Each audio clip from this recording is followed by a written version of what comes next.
Hi, my name's Ted Morris. I'm the executive producer at Petroglyph, working on Grey Goo, our newest RTS game. And with me, I have Mike Lay and Frank Lepacki, our audio director. I'm president and co-founder of Petroglyph, and I code on Grey Goo. Everyone's I'm the audio director. Who's responsible for all the music, the sound effects, voiceover, and anything that makes a noise. Grey Goo is what we're calling a classic RTS. It goes back to the roots of what made RTS great. And what we mean by that is that there's a great synergy between base building and combat and economy, exactly. And so all three of those things really mesh really well together for this game. And there's been a lot of experiments in the past over the last 10, 12 years where they've really focused more on one thing than the other, but we're bringing it all back together and giving it to players in equal amounts. Yeah, and then we're going in with three really, really unique playable factions. We've got the Grey Goo, the betas, and the humans, and they all play very differently. And where the Grey Goo faction is a nanotechnology-based faction that can travel around the map that has no fixed base, but it builds that way and it constructs units. It can climb over terrain. The betas are more of like a traditional real-time strategy faction that people will be comfortable with from a more traditional RTS. Yeah. And then the humans are much more like your turtling faction or your base building faction. And all three factions have customizable technology trees. So that way you can get a lot of customization going within your factions. So each faction then they have their sort of own perks, but does that mean they also have their sort of own weaknesses when up against the other sort of teams? In fact, do they have their own weaknesses? Like the Grey Goo does not have, Grey Goo does not have aircraft. Yeah, exactly. So the Grey Goo has great abilities, right? They've got the ability, like Mike said, to go up and over terrain and do different types of things. However, they don't have any air units, and they have to always be moving. So they have to consume to survive, and they have to grow to survive, and it's spread across the map. Whereas the other factions can sit in one spot and build up big defenses. So the way that you play all three factions is very different, though. The humans do turtle, and they do build up a really great sized base. Their base is kind of like base building is kind of like a Tetris style construction of the base. It's very much like a Tetris style base building mechanic. And you can teleport buildings around the team. And they are the masters of teleportation, so you can actually teleport units across the map as well with them, where you can't do that with the other factions. And the betas have more of a distributed base building methodology, so they can build satellite bases all over the map and try and control the map and control the territory that way too. And then on top of that, every faction has its own music style. Oh wow. Yes, so basically I guess you could say there's three different soundtracks in the game because depending on the faction you pick, you're going to hear their soundtrack. So, you'll hear like more ambient pieces when you're exploring and building your base, and then you'll hear the combat music kick in once, you start engaging with the enemy, and all have different styles of music. So the beta faction, you can tell by the aesthetic look of them that I try to match the sound and the music to what their personality feels like. They have very fire and steam and smoke, and very heavy duty vehicles that walk and Very industrial. Yeah, so I went with an industrial sound in the soundtrack. So a lot of distorted instruments and synths combined with metallic percussion, and the human faction is very clean. Very, all their units hover. It's very, futuristic in that sense. So I went more an electronic style, modern-based electronica.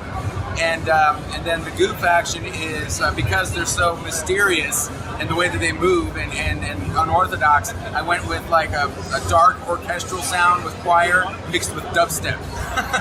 Because I thought it would be pretty cool once they're in combat to hear some of these dubstep elements, because they're very they move like a mass, and they're just, you can't help but feel like a womp womp, kind of a vibe. That's just kind of what I heard in my head as a first impression. So it works really well when you're playing it, and it really just adds personality to the game.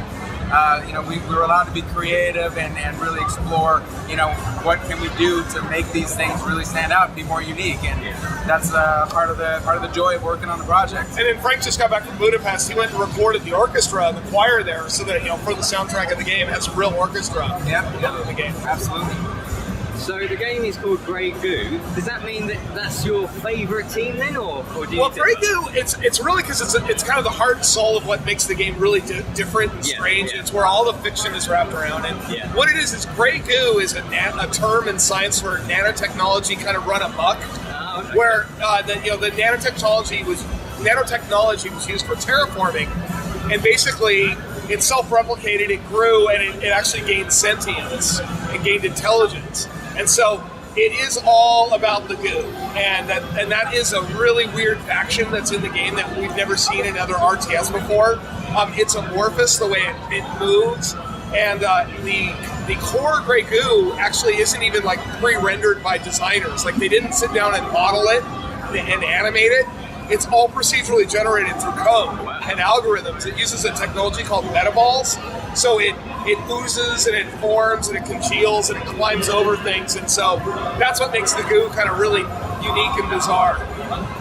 So the maps that you use for it, does that mean you have to sort of alter your tactics around what maps you play and what team you play on the maps?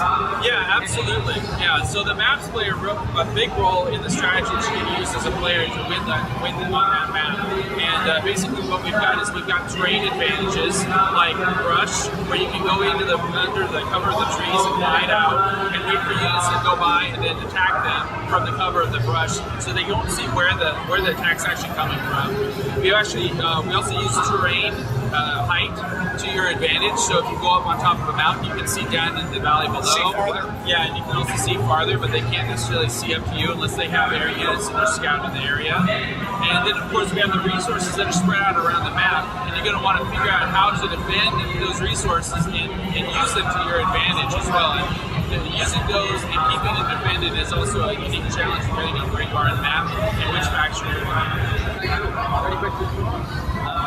well balanced are the teams? So, like, are the Grey Goo particularly effective against humans, or are the humans particularly effective? They're actually, the way we've been trying to balance is to have all three factions kind of, especially in multiplayer, we need to have all three factions play equally well against each other. And so balance is our big part as we're getting into our alpha testing. That in an RTS game, that is our most, one of the biggest challenges is keeping everything balanced, especially because of the tech tree customization. The game is more about, macro control rather than micro control. You don't have to micromanage as much, but still, it's like we're constantly evaluating and testing and seeing like which units are stronger against other units, because at the end of the day, we need to make all three factions. They can't be a rock, paper, scissors on each other. So there's definitely units that are a little bit more rock, paper, scissors to each other across all three factions. Okay, cool. So I think we're finished today. What platforms is it out on, and when does it come out? It's for the PC, and it's going to be for Windows Vista, Windows 7, Windows 8, and it will be out early 2015. And it's on Steam, available on Steam. Okay, cool. Thank you. Thank you very much.